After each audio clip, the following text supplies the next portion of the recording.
Inicial do Jornal Nacional, nós temos a presença do 38º presidente da República Federativa do Brasil, Jair Messias Bolsonaro.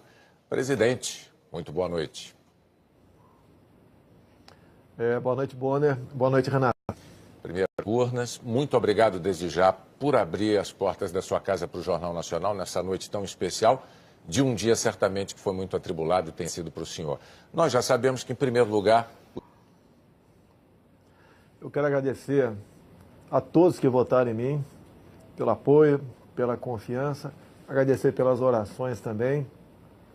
Afinal de contas, ao longo de 4 anos, não só durante a pré-campanha, bem como a campanha, nós tivemos uma bandeira baseada numa passagem bíblica, João 8,32. E conhecereis a verdade, e a verdade vos libertará. Ver uma verdade.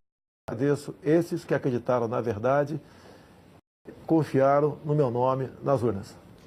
Presidente, nesses poucos minutos que nós queremos aproveitar aqui à sua disposição para acalmar os ânimos que andaram tão acirrados ao longo dessa campanha. No primeiro dia, depois do segundo turno, o senhor disse aqui no Jornal Nacional que será um escravo da Constituição de 1988. No último sábado agora, na sua última aparição nas redes sociais, antes da eleição, o senhor estava com um exemplar da Constituição nas mãos e reiterou que todas as suas ações seguirão os postulados da Constituição. No seu discurso da vitória de ontem, o senhor, diante disso tudo, o que o senhor diria? Primeiro, dizer-lhes que as eleições acabaram. Chega de mentira, chega de fake news. Realmente, agora estamos numa outra época. Eu quero governar para todos, como você bem disse, no Brasil, não apenas para os que votaram em mim. Temos uma Constituição que tem que ser realmente a nossa Bíblia aqui na Terra e respeitá-la, porque só dessa maneira podemos conviver em harmonia.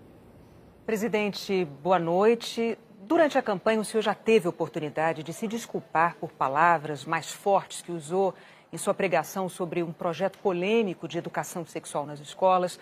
O senhor chegou até a pedir desculpas aqui no Jornal Nacional por ter se excedido no calor das discussões. Numa outra ocasião, o senhor disse enfaticamente não ter nada contra os gays. Depois disse que vai lutar contra aqueles que querem dividir o Brasil entre homos e héteros, entre brancos e negros, entre sulistas e nordestinos. Há relatos concretos sobre pessoas que têm agredido gays, verbal e fisicamente. Na campanha, o senhor repudiou o voto dos que usam a violência. Como presidente eleito, o que o senhor diria para aqueles que ousem ser preconceituosos e agressivos contra outro ser humano por serem gays? A agressão contra um semelhante tem que ser punido na forma da lei. E se for por um motivo como esse, tem que ter a sua pena agravada. Agora, deixo bem claro, ganhei o rótulo por muito tempo de homofóbico. Na verdade, eu fui contra a um kit feito pelo então ministro da Educação, Haddad, em 2009 para 2010, onde chegaria nas escolas um conjunto de livros, cartazes e filmes, onde passariam crianças se acariciando e meninos se beijando. Não poderia concordar com isso. E a forma como eu ataquei essa questão é que foi um tanto quanto agressiva, porque eu achava até que aquele momento merecia. Bem, tivemos em parte sucesso, porque no ano seguinte a própria presidente Dilma Rousseff, depois de ouvir as bancadas e recolher esse material, mas não de direitos humanos, de alfabetização, André Lara, onde ele dizia clara a família e quanto à inocência das crianças em sala de aula, é que resultou, na minha forma, um tanto quanto violenta, concordo, para tentar demover o Ministério dessas cartilhas, desses filmes e desses cartazes. Presidente, o senhor sempre se declara enfaticamente, aliás, um defensor da liberdade de imprensa. Mas em alguns momentos da campanha o senhor chegou a desejar que um jornal deixasse de existir. É indiscutível que a imprensa não é imune a erros e nem a críticas, e isso vale da imprensa profissional. Mas também é fato que a imprensa livre é um pilar da democracia. Como presidente eleito, o senhor vai continuar defendendo a liberdade da imprensa e a liberdade do cidadão de escolher o que ele quiser ler, o que ele quiser ver e ouvir? Totalmente favorável à liberdade de imprensa. Temos a questão da propaganda oficial do governo, que é uma outra coisa. Mas aproveito o momento para que nós realmente venhamos fazer justiça aqui no Brasil. Tem uma senhora de nome Valderice, minha funcionária, que trabalhava na Vila História de Mambucaba e tinha uma lojinha de açaí. O jornal Folha de São Paulo foi lá, nesse dia 10 de janeiro, e fez uma matéria e a rotulou de forma injusta como fantasma. É uma senhora, mulher, negra e pobre. Só que nesse dia 10 de janeiro, segundo o boletim administrativo da Câmara, de 19 de dezembro, ela estava de férias. Então, ações como essa, por parte de uma imprensa, que mesmo te mostrando a injustiça que cometeu com uma senhora ao não voltar atrás, logicamente que eu não posso considerar essa imprensa digna. Não quero que ela acabe, mas, no que depender de mim, na propaganda oficial do governo, imprensa que se comportar dessa maneira, mentindo descaradamente, não terá apoio do governo federal. Então o senhor não quer que este jornal acabe. O senhor está deixando isso claro agora. Por si só, esse jornal se acabou, não tem prestígio mais nenhum. Quase todas as fake news que se voltaram contra mim partiram da Folha de São Paulo. Inclusive, a última matéria, onde eu teria contratado empresas fora do Brasil via empresários aqui para espalhar mentiras sobre o PT. Uma grande mentira, mais um fake news do jornal Folha de São Paulo, lamentavelmente.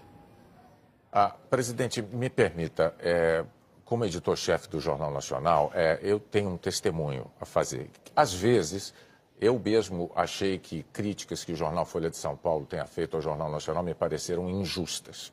Isso aconteceu algumas vezes, mas, para ser justo do lado de cá, eu preciso dizer que o jornal sempre nos abriu a possibilidade de apresentar a nossa discordância, de apresentar os nossos argumentos, aquilo que nós entendíamos ser a verdade.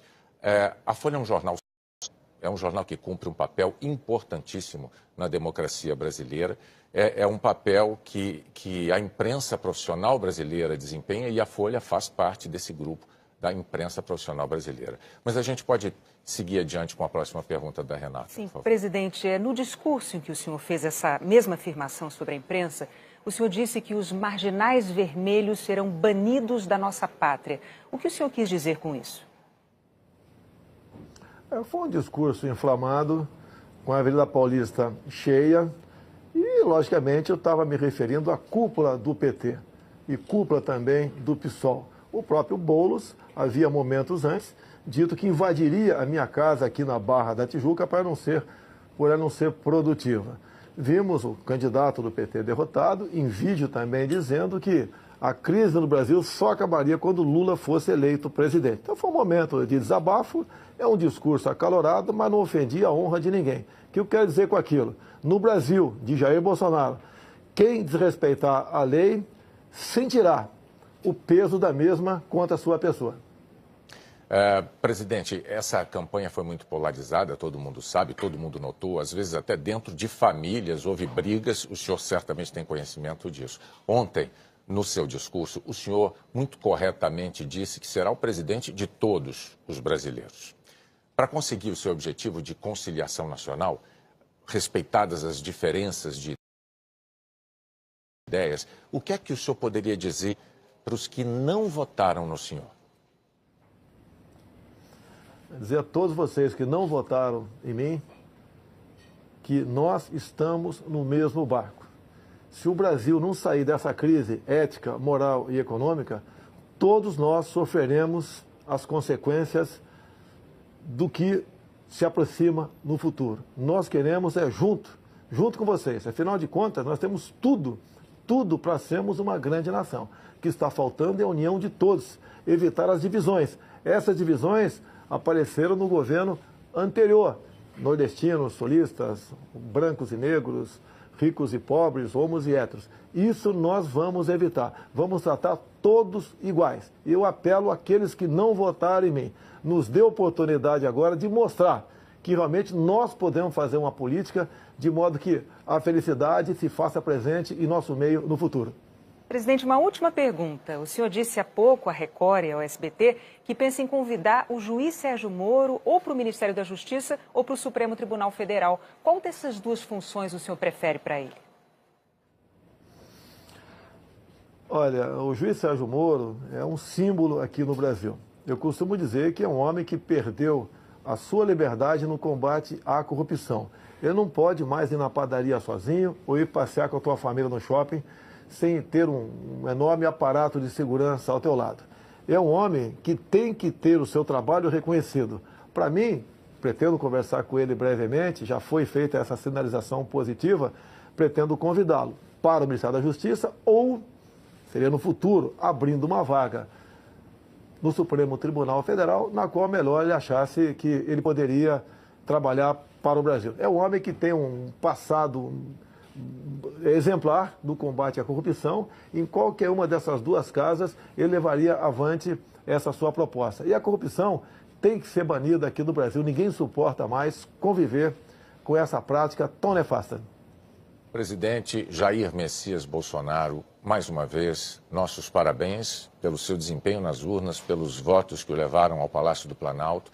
Muito obrigado por dedicar esse tempo aos eleitores brasileiros, usando o Jornal Nacional para isso. E nós agradecemos, não apenas em nome do JN, mas em nome de todos os eleitores. E em nome de todos os eleitores, pode acreditar, desejamos ao senhor um excelente governo. O Brasil precisa disso. Parabéns mais uma vez, boa noite. Bom, Renata, boa noite e muito obrigado pela oportunidade. Boa noite. Ao fim da